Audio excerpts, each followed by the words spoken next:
रमेश आणि अमरेश दोघे सख्खे भाऊ होते, पण दोघांमध्ये खूप फरक होता. रमेश खूप गोरा व चतुर होता, तर अमरेश एकदम काळा आणि साधा भोळा होता. त्यांच्या काळ्या रंगावरून रमेश सतत चिडवत असायचा. जेव्हा ते दोघे मोठे झाले, त्यांची लग्न झाली, तेव्हा रमेशला अशी बायको मिळाली जिने रमेशच्या मोठेपणाच्या सवयीला आणखी भर दिली. त्याची बायको त्याच्यापेक्षाही चतुर होती. तिने रमेशचे कान भरून त्याची जमीन हिरकावून घेतली. त्याने 2 मजली बंगला बांधला व अमरेशला फक्त एक छोटीशी झोपडी राहायला दिली. साधा भोळा अमरेश त्या छोट्या झोपडीत आपल्या बायकोसोबत आनंदाने राहायचा प्रयत्न करू लागला, पण त्याची बायको त्याला आनंदात राहू देत नव्हती. सतत त्याला टोचून बोलायची आणि त्याला दुःख द्यायची. एके दिवशी वैतागून तो लांब लांब जंगलात निघून गेला. जंगलात संपूर्ण रात्र घालवून जेव्हा सकाळी तो उठला, तेव्हा त्याच्या समोर वाहत्या जादूच्या नदीत तोंड धुत असताना तो मनातल्या मनात म्हणाला, माझी अशी इच्छा आहे की मी पण माझ्या भावासारखा गोरा असतो तर. मला वाटतं या सगळ्यांना कळलंय की मी रात्रभर जंगलात होतो, म्हणून कदाचित हे लोक माझ्याकडे असं बघतात. अहो, तुमचा चेहरा असा काय वाटतोय? कुठे काय, रात्रभर झोपलो नाही म्हणून असं वाटत असेल. अहो, खरंच बराच बदल दिसतोय. तुम्ही तर तुमच्या भावापेक्षाही गोरे झाला आहात. अरे, हे कसं काय झालं? मी इतका गोरा कसा काय झालो? दिवसभर तो विचार करत बसला होता की असा चमत्कार कसा झाला.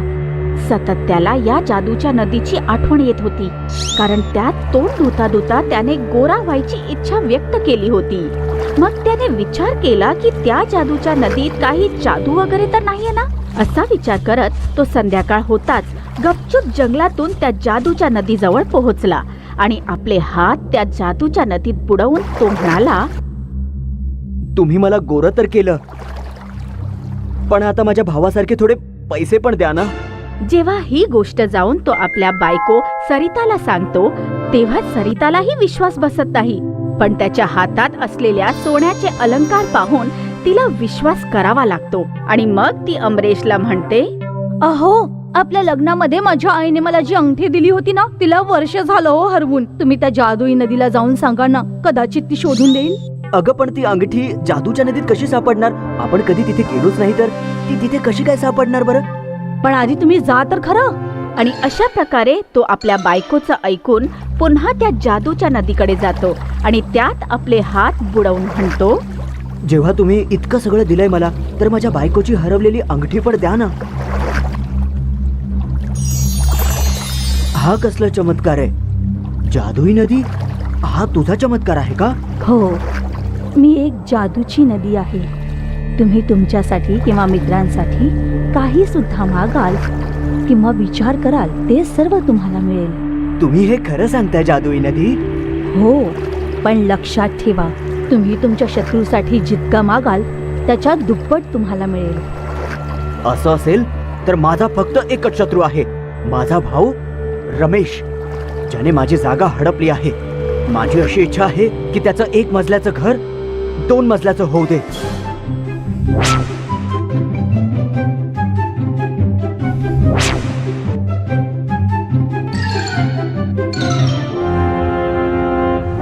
एवढं मोठं यश, त्याचा हा गोरा रंग, हे एवढं मोठं घर, हे सगळं त्याच्याकडे आलं तरी कुठून?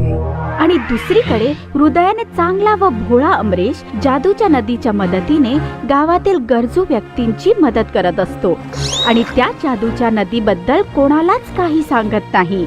जेव्हा गावातील कोणाची तरी वस्तू हरवते किंवा कोणाला कोणत्याही गोष्टीची गरज असते, तेव्हा अमरेश त्या जादूच्या नदीजवळ जाऊन त्यात आपले हात बुडवून ते मागतो आणि त्याला ते सर्व मिळत असतं. इतकंच नव्हे तर एक दिवस गावच्या पाटलाचा मुलगा अचानक हरवतो. अमरेशचा थोडासा पण आदर करत नसतानाही तो पाटील धावत पळत त्याच्याकडे येतो. अमरेश त्याला दुसऱ्या दिवशी यायला सांगतो आणि रात्री चोरून चोरून तो जादूच्या नदीच्या काठी जातो.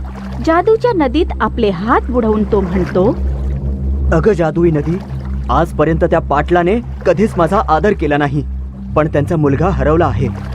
बिचारा खूप दुःखी आहे तो. त्यांचा मुलगा शोधून द्या.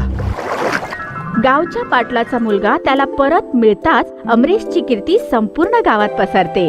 आता प्रत्येक जण आपल्या मदतीसाठी त्याच्याकडे जाऊ लागतो.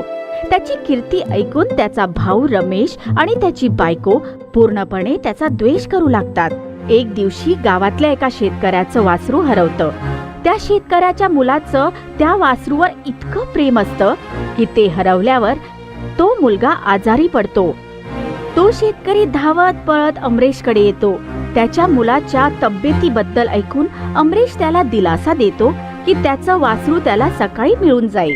तर त्याचा भाऊ रमेश, जो सतत अमरेशवर डोळा ठेवून असतो, ही गोष्ट ऐकतो आणि रात्री अमरेश घराबाहेर पडताच रमेश त्याचा पाठलाग करतो. तेव्हा तो अमरेशला त्या जादूच्या नदीत हात बुडवून त्यातून वासरू काढताना बघतो आणि अशा प्रकारे रमेशच्या लक्षात सगळं काही येतं. अमरेश तिथून वासरू घेऊन निघून जातो. रमेश घाईघाईने जादूच्या नदीजवळ पोहोचतो आणि जादूच्या नदीत आपले हात बुडवून म्हणतो, मी माझ्या बायकोला मस्तकापासून पायापर्यंत सोन्याने मढवू शकेन इतकं सोनं दे. मी आभारी आहे जादुई नदी. आता मी सुद्धा तुझ्याकडे प्रत्येक गोष्ट मागून घेऊन जाईन. हो, पण लक्षात ठेवा, तुम्ही तुमच्या शत्रूसाठी जे काही मागाल त्याच्या दुप्पट तुम्हाला मिळेल. मी माझ्या मित्रासाठी किंवा शत्रूसाठी मागणार तरी कशासाठी? मी तर आयुष्यभर फक्त स्वतःसाठीच मागेन. आणि घरी जाऊन जेव्हा त्याची बायको त्याच्या हातात इतके सारे दागिने बघते आणि त्याची गोष्ट ऐकते, तेव्हा त्या लोभी बायकोला आनंदाच्या उकळ्या फुटू लागतात आणि मग ती म्हणते, अहो, असं होत राहिलं तर आपण या जगात सगळ्यात श्रीमंत होऊ आणि आपल्याला कोणी टक्कर पण देणार नाही. कोणीच नाही. कसं काय? अमरेश आहे ना, तो सुद्धा जादूच्या नदीजवळ जातो की नाही? मग असं काहीतरी करा की आजपासून केव्हाही तो त्या जादूच्या नदीजवळ जाऊ शकणार नाही. काय करू तूच सांग ना. तुझ्या म्हणण्यानुसारच तर मी माझ्या भोळ्या भावाला दगा देऊन त्याची जमीन हडपून तुझ्या नावावर केली. अहो, त्याला अपंग करून टाका, अर्धमेला करून टाका की तो त्या जादूच्या नदीकडे परत जाऊ शकला नाही पाहिजे. आणि दुसऱ्या दिवशी रमेश उत्साहीपणे त्या जादूच्या नदीजवळ पोहोचतो आणि आपले हात त्या जादूच्या नदीत बुडवून म्हणतो, हे जादुई नदी, माझ्या बायकोसाठी 7 रंगांच्या साड्या दे. हे जादुई नदी, फक्त आणि फक्त मीच तुझ्या जवळ यायला हवा आणि दुसरं कोणीच नाही. म्हणून माझ्या शत्रू भावाला अमरेशला अपंग करून टाक. नको नको, अपंग माणूस तर कसा बसा इथपर्यंत येऊ शकतोच. मी तर म्हणतो की त्याला अर्धमेला करून टाक. कधी येऊच शकणार नाही. तुम्ही खूप मोठी चूक केलीये रमेश. मी तर आधीच सांगितलं होतं की जे काही तुम्ही तुमच्या शत्रूसाठी मागाल त्याच्या दुप्पट तुम्हाला मिळेल. तुम्ही म्हणालात तुझ्या शत्रूला अर्धमेला करून टाका, पण आता तू पूर्णपणे मरून जाशील. अरे नाही नाही.